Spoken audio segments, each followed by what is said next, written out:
So welcome back to the channel, guys. It's been a while, but we have a really cool idea here. We came up with this earlier this year. It's really helped our scores out a lot, and we've had a couple people telling us that it was a good idea and we should make a video on it, so we decided that that's what we'd do. So we'll show you what we're doing here. So we just need a compass, a marker, and a tape measure. And whatever target. Yeah, if you have any sort of foam target, this will work great on. This Morel dice here seems to work pretty good for drawing on with a Sharpie. So we'll get right to it. Okay, so these ASA 10 rings are 5 inches. So set this to 2.5 inches, which I have already done. I'm going to come to the target and to check. Okay, if I put on the edge of that white ring, I'm still good and on the target up here. So I know that's a good place to go. So I'm just going to come here, start making my circle.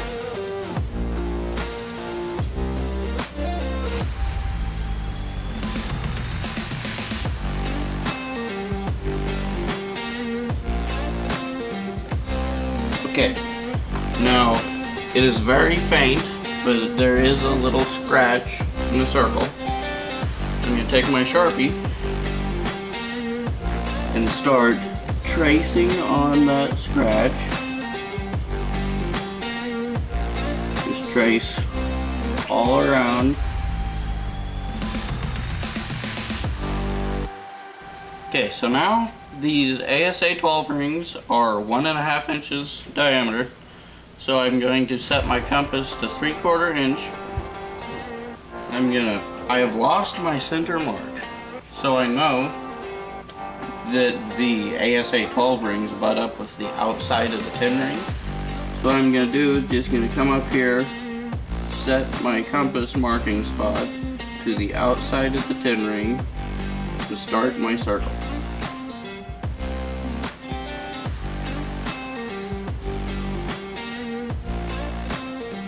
Okay, now I'm going to trace this circle.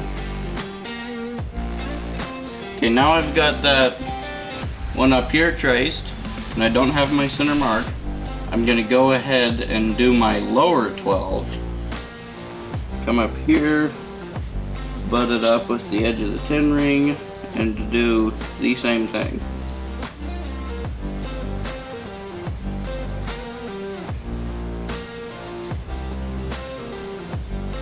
Okay.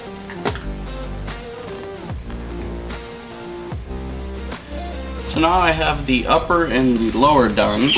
I'm just gonna come in here for the center one and try to get my distance between the upper and the lower even.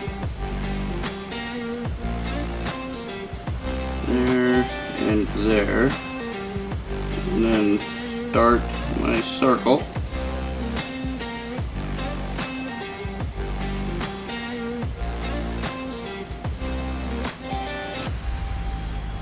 Yep. And then trace it.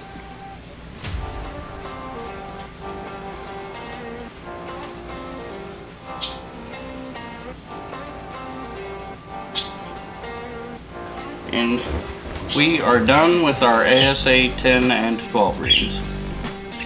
Okay, so what we've noticed when practicing is like your last 3 arrows actually have it over something. Like just have it like over a pop at the gas station or a bag of pretzels or candy or something. Just have it something small, but do an actual competition over it, because that actually makes it feel like you're in a competition, and then it makes the actual real life competitions seem more familiar, because every day when you go out and practice you actually have something you're shooting over. So that's another tip that we have, is have a little competition over something every day. You could probably take a magnifying glass and go over these, because the heat will follow the black. So you could burn these in to where you can't see them, but we found that it's best to actually leave them there where you can see them, so that you know exactly how hard you need to aim or how little you need to aim. You know, when you're practicing, you're more definitively aiming right at it instead of, you know, you could have been aiming off of it because you can't see it. Yeah, I think it helps to just leave them and be able to see them. because we burnt some in and then I ended up just drawing them back on, because I think it's best to see them, and it really gives you confidence on how hard you need to aim for something.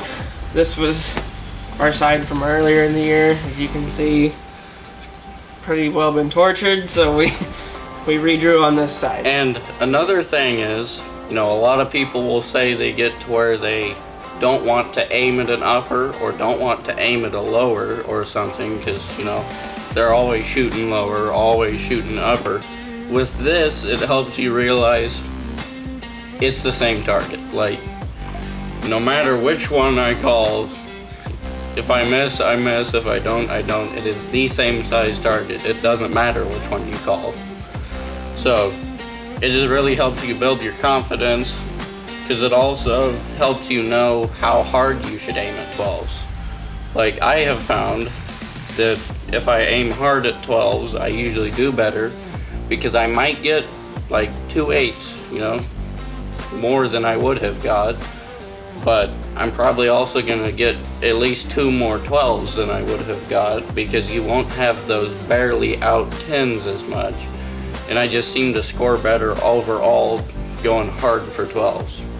Yeah, they definitely help you build your confidence on how hard you should aim at something and how you're feeling over something. You know, if it's 30 yards and like, I got this, and you draw back and it's that familiar feeling in the yard, and you're like, maybe I ought to go a little bit safer on this one and not just go right for it, or draw back and you're like, yeah, I ought to go right for this one, you know. It just really helps you build your confidence and realize what you need to do.